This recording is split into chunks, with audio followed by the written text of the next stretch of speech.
खुदावंद यीशु मसीह के बाबरकत और जलाली नाम में आप सबों की सलामती हो।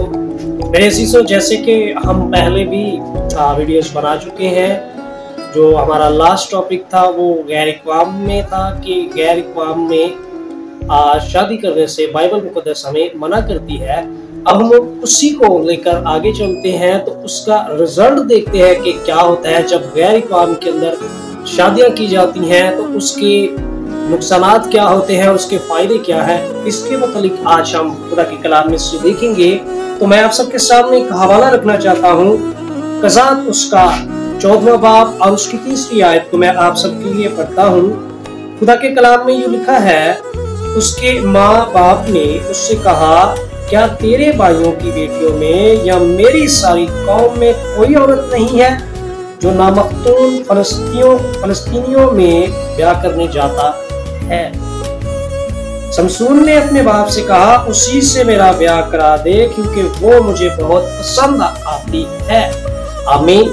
मेरे अजीज भाइयों और मेरी बहनों, मैंने आपके सामने एक हवाला रखा कज़ात उसका 14वां बाब और उसकी 3री आयत से। ये वाकया, ये स्टोरी हमें सैमसन के बारे में मिलती है, शमसून के बारे में मिलती है, जिसके बारे में काफी सारे लोग इसकी मुतालिक जानते होंगे कि वो किस कदर ताकतवर आदमी था। He is very powerful man. वो बहुत ताकतवर शख्स था और उसकी ताकत का एक राज था कि वो सब पर भारी था। अब उसका बाप उससे कहता है कि तू गैर इक़वाम के अंदर शादी ना कर, लेकिन वो शख्स कह रहा है कि वो मुझे पसंद है बाप, मैं तो उसी से करना चाहता हूं, तो मेरी शादी उसी से करवा दे। आज हम में भी ऐसे करते हैं, हमारी बेटियां ऐसा करती हैं, हमारे बेटे ऐसा करते हैं। जैसे शमसून अपने बाप से कह रहा है कि वो मुझे पसंद है, हम में भी कह रहे होते हैं कि नहीं बाप, वो लड़की मुझे पसंद है। कभी कभी बेटियां ये अपने माँ बाप से कह रही होती हैं कि नहीं पापा जी, मुझे तो वो लड़का पसंद है, मुझे इससे कोई फर्क नहीं पड़ता वो किस मजहब से है। हम सब जानते हैं कि शमसून एक बहुत ताकतवर आदमी था, लेकिन उसकी ताकत का एक राज था कि वो फलस्तीनियों पर भारी था। उस ताकत को, उस राज को जानने के लिए उन्होंने उस औरत का इस्तेमाल किया। अब गैर इक़वाम के अंदर शादी करने का रिजल्ट क्या होता है कि वो उसका राज मालूम कर लेती है, और जब वो उसको मालूम कर लेती है तो वो फिर उनको बता देती है कि इसकी ताकत का राज तो इसके बालों के अंदर छुपा हुआ है। ये वही औरत है जो गैर मजहब से आई थी, जिसका ताल्लुक गैर इक़वाम से था, जबकि शमसून जो है ये इस्राइल से ताल्लुक रखता था, ये इस्राइली था। लेकिन जब इसकी शादी किसी और मजहब में हो जाती है, किसी और कौम के अंदर हुई, तो वो उसके लिए नुकसान का बाइस बनी। उसके लिए फायदे का बाइस नहीं बल्कि उसके लिए नुकसान का बाइस बनी। इससे क्या हुआ कि उसका राज उसके दुश्मनों को बता देती है, और वो फिर क्या करते हैं उसके साथ, उसके बाल काट दिए जाते हैं, उसकी ताकत सारी जाती रहती है और वो उसे कैद भी कर लेते हैं। हम सब इस वाक़े से वाकिफ हैं। तो मेरे अजीज भाइयों, मेरी बहनों, आपके बच्चे भी आपको फोर्स करते होंगे, आपकी बेटियां आपको फोर्स करती होंगी, आपके बेटे आपको फोर्स करते होंगे कि हमने तो वहां पर शादी करनी है, वो मुझे पसंद है, वो मुझे पसंद है।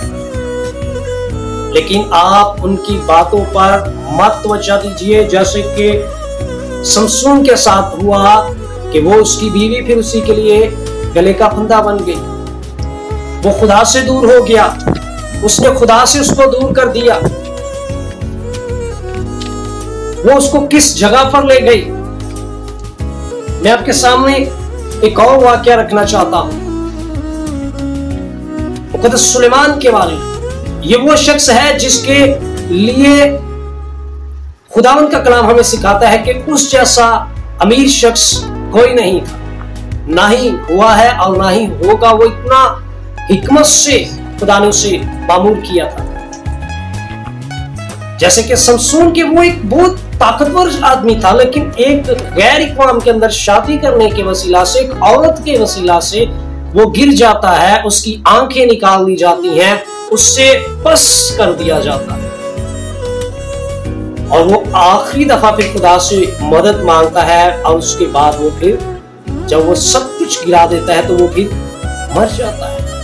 ऐसा ही है जब हम एक ऐसी औरत से या ऐसे मर्द से शादी करते हैं जो हमारा हम ईमान नहीं होता, तो वो हमारे लिए नुकसान का बाइस बनता है, वो हमारे लिए मौत का बाइस बनता है।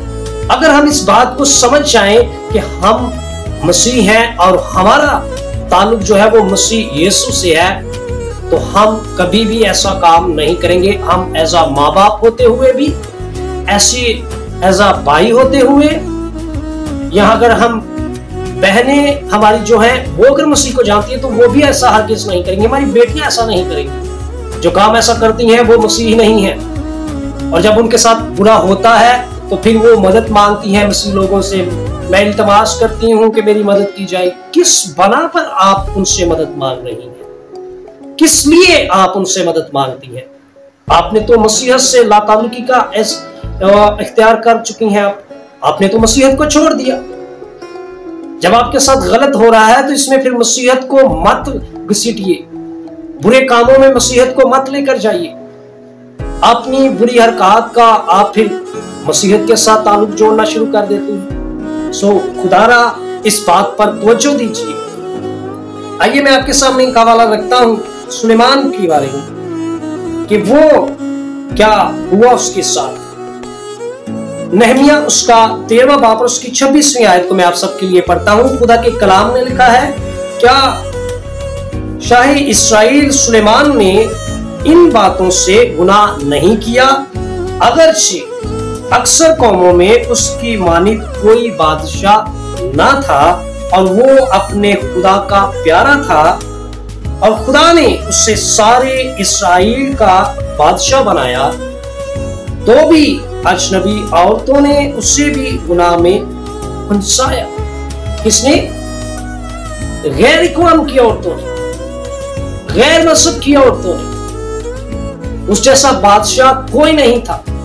खुदावंद ने उसे इस कदर नवाज रखा था कि दूसरे लोग उसके पास आते थे, लेकिन जब उसने गैर इक़वाम से औरतों से शादी की तो उन्होंने उसे किसी और ही राह पर लगा दिया। उन्होंने किसी और राह पर उसको लगा देती हैं तो वो खुदा से दूर हो जाता है। ऐसा ही है जब हमारा कोई हम ईमान नहीं होता, वो चाहे औरत है वो चाहे मर्द है, तो हम उससे ताल्लुक अच्छे तरीके से बसर नहीं कर सकते या उस ताल्लुक को निभा नहीं सकते। मैं एक बात आपके लिए और एक पढ़ता हूं और वो यूं है,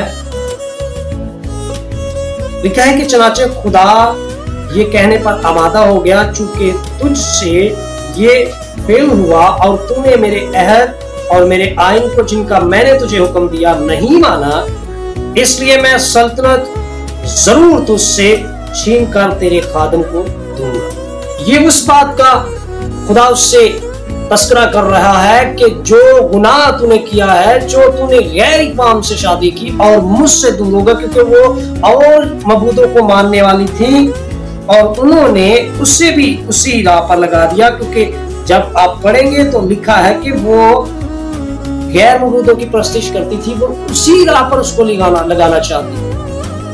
मेरे अजीज भाइयों और मेरी बहनों, अगर मसीहत से बहन या भाई ताल्लुक नहीं रखता, तो अगर आप उससे शादी करते हैं तो आप फिर किस खुदा पर ईमान रखेंगे? क्या आप यीशु मसीह पर रखेंगे या किसी और पर रखेंगे?